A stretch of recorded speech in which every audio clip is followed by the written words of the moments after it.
Josie. And I'm Jenny. And my school has started the Garden in a Box program. My teacher has asked us to be plant scientists.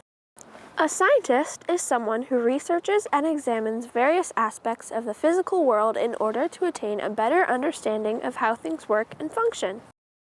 Josie, what are the 5 things that a plant needs to survive? I think it needs water, sunshine, space, nutrients, and air. Yeah, but how do we know this? How can we find out if this is true? If I took one of these plant growth factors away, would my plant be happy? Would it survive? Since a plant cannot talk and tell me how it feels, how could I find out if a plant was happy?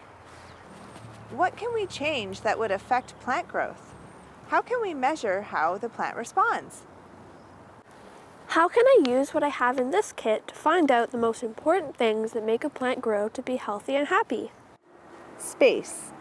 I wonder what will happen if I plant the seeds really close together, way more than the package of seeds suggested.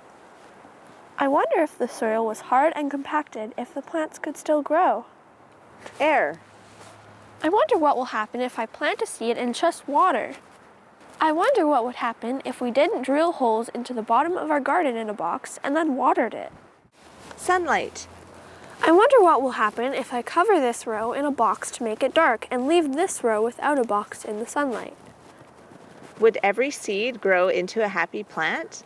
How tall would each of them be? Would they all be the same color? Nutrients in the soil.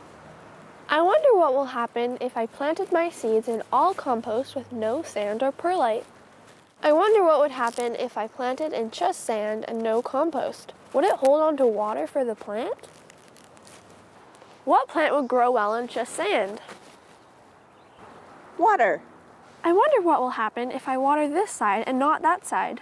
I wonder what would happen if we didn't water our plants at all.